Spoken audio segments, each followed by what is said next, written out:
Bienvenue à tous dans cette nouvelle vidéo. On se retrouve sur une nouvelle analyse sur pourquoi tel Pokémon est nul en stratégie. Le Pokémon tiré au sort pour cette vidéo, c'est Engloutirant. Engloutirant, c'est une ultra chimère de la 7e génération et on peut le dire sans trop de débat, en fait, la pire des ultra chimères qui a été à créer. Pour le coup, je sais pas ce qu'ils ont voulu faire avec ce Pokémon Game Freak, mais vraiment, il est naze, et surtout il est juste immonde en apparence, hein. Le design est moche, il y a vraiment plein de choses qui vont pas avec ce Pokémon, donc c'est un petit peu triste. Alors que pourtant sur le papier, en tout cas sur le plan stratégique, on dirait pas parce qu'il y a des choses qui semblent attirantes chez le Pokémon, mais il reste nul en fait. Alors, quand même, en 8e génération, hein, il n'est pas revenu en objet puisqu'il n'y a pas les ultra chimères. Il n'était pas très très très bas non plus dans les tiers, mais il n'était pas haut non plus. Il était que Never Use, hein, quand même, le Pokémon. Et il était 18e, donc il était pas loin d'être, on va dire, top tiers du tiers, mais on parle du Never Used, les Pokémon jamais utilisés, hein, donc évidemment c'est assez compliqué quand t'es dans ce genre de tiers, c'est que t'es pas très bon en stratégie, surtout pour un Pokémon comme ça, une Ultra Chimère. Les Ultra Chimères en général, c'est des Pokémon qui sont bah, top tier hein, pour la plupart. À part lui, il est vraiment zéro. Alors, qu'est-ce qui semble attirant chez ce Pokémon et pourquoi ce Pokémon est en fin de compte très mauvais?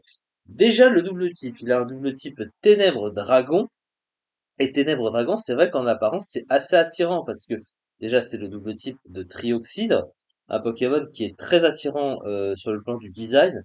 Et surtout, il associe deux types qui, sur le papier, ont l'air assez stylés, hein, parce que le type Ténèbres, c'est assez swag en stratégie, et le type Dragon, c'est un des types les plus populaires du jeu. Donc, quand tu les associes ensemble, tu te dis, waouh, ça a l'air très très fort sur ce Pokémon. C'est pas complètement faux, mais c'est un peu un double type qui est quand même assez spécial en stratégie. D'un côté, tu vas avoir pas mal de résistance, un 6 résistance, une immunité.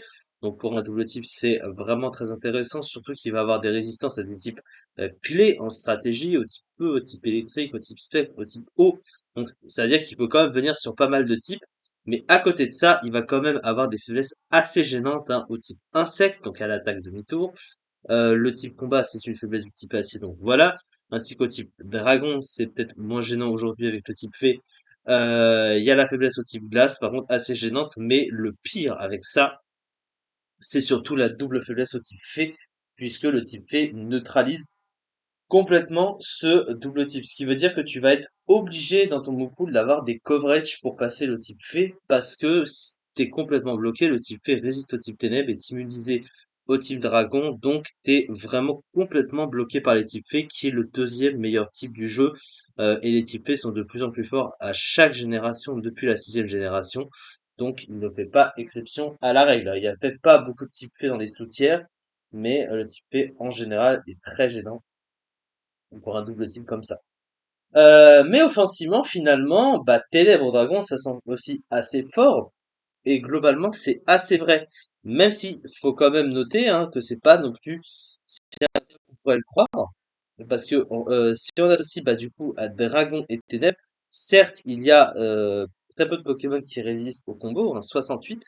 Mais à côté, bah, il n'est pas super efficace sur tant de Pokémon que ça. Parce que en fait, ça va surtout Dragon et Ténèbres s'apporter un bon coverage neutre. Le type Ténèbres va aussi être neutre sur le type acier, c'est un bon point puisque le type Dragon est résisté par le type acier. Mais globalement, ça reste pas si incroyable que ça. Et globalement, tu vois que t'es quand même bien résisté par les types fées, hein. Donc ça, de toute façon, c'est compliqué. Mais finalement, bah, c'est un Pokémon qui va quand même dépendre du coverage hein, pour être efficace avec ce type parce qu'il a besoin de toucher super efficace d'autres Pokémon parce que ça apporte plus d'utilité hein, à un Pokémon offensif très clairement. Alors ensuite, au niveau du reste. Alors sur le plan du talent, il a le talent de toutes les ultra chimères, boost chimère, qui va booster sa statistique la plus élevée, complètement investie d'un cran, à chaque fois qu'il va mettre un Pokémon KO. Alors, le gros souci avec ça, c'est que ça semble stylé aussi. C'est un très bon talent, évidemment, mais il a pas vraiment trop les stats pour être vraiment jouable avec ça. Peu importe ce que tu vas investir finalement, parce que si tu le joues si tu le joues offensivement, bah le problème c'est que comme il est très lent, il peut facilement se faire dépasser et tuer parce qu'en plus il a pas des défenses de ouf, malgré sa grosse base PV, on va y revenir. Et pareil, si tu joues défensivement, bah il a pas vraiment les stats non plus, donc finalement, et il a pas non plus le rôle non plus. C'est un talent un petit peu gâché sur ce Pokémon-là en particulier. C'est la seule Ultra Shima finalement qui profite moins bien, on va dire, de ce talent, mais c'est un bon talent malgré tout. Maintenant, au niveau des statistiques, bah, ce qui semble attirant chez ce Pokémon, c'est qu'on voit sa grosse base PV de 223, qui est une des plus grosses bases PV du jeu encore aujourd'hui, hein. Donc quand même, faut noter que l'Euphorie et le Vénard, c'est 255 et 252. Lui, il a 223. C'est également supérieur à Mega Zygarde, enfin Zygarde, Mega Zygarde, Zygarde parfait, qui a je crois 216 en PV. Donc tu te dis c'est incroyable. Mais c'est backé par 53 en défense, 53 en défense spéciale, donc c'est des défenses de merde, ce qui fait que même avec une grosse base PV, si tu tankes quasiment pas les coups et 53 dans les défenses, bah c'est vraiment très très mauvais, hein. Car même investi, c'est très compliqué de venir sur des attaques, même neutres, tu peux quand même prendre beaucoup de dégâts, donc ce qui fait que c'est très compliqué à venir placer le Pokémon sans risquer de prendre au moins une bonne partie de dégâts.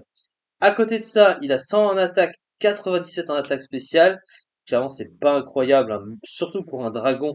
Et avec les critères actuels, hein, la concurrence avec les autres Pokémon de type dragon, il tape plus fort, malheureusement. Et là où le bas blesse, c'est la vitesse également, qui n'est que de 43. Donc là où d'autres dragons ont besoin d'être rapides, la plupart le sont d'ailleurs, certains peut-être pas extraordinairement, mais globalement, les speed tiers pour des dragons, c'est vraiment très important. 43 de vitesse avec des défenses de merde, bah c'est vraiment compliqué. Surtout que le Pokémon ne tape pas assez fort. Donc vraiment ce Pokémon, bah il va pas. Ses statistiques sont vraiment horribles à voir. Donc, il s'écroule un petit peu à ce niveau-là. On va s'intéresser maintenant à son move pool. Et globalement, bah, il a plutôt un bon move pool offensif.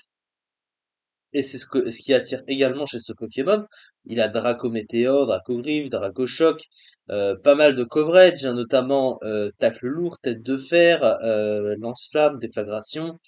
Il a aussi accès à Bomber, qu'il a Griffon, Lame de Roc, Séisme, Cavalerie lourde.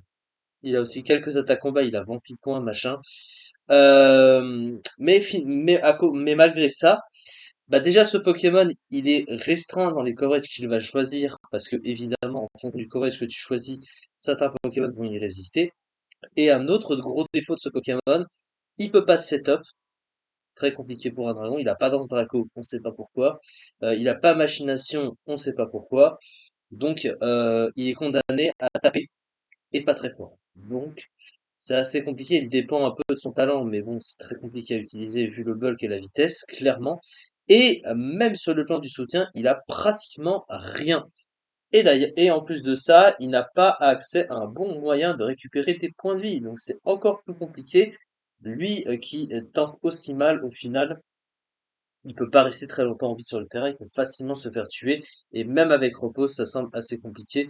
Il suffit de mettre un Pokémon de type fée et c'est fini pour ce Pokémon. Même avec du coverage, il va se faire casser la figure, clairement. Vu les dégâts qu'il risque de faire, qui risquent de pas être incroyables. Il a accès à sabotage stabé quand même, mais bon. Très honnêtement, il y a des Pokémon meilleurs pour s'en servir. Ça, on est d'accord là-dessus. Donc ce Pokémon, eh ben, c'est vraiment mal foutu en fait, hein, tout simplement. Le design est horrible, le type a l'air sympa, les stats sont pas incroyables, le talent est gâché, il est pas assez, très peu bulky finalement, et trop lent, et il entre en concurrence avec ses congénères dragons qui pour la plupart sont largement meilleurs que lui, évidemment. Voilà, c'est ça pour cette vidéo. On se retrouve la prochaine fois pour faire une autre analyse sur pourquoi tel Pokémon est nul en stratégie. Merci beaucoup de m'avoir suivi et on se retrouve très prochainement pour la suite. Merci beaucoup.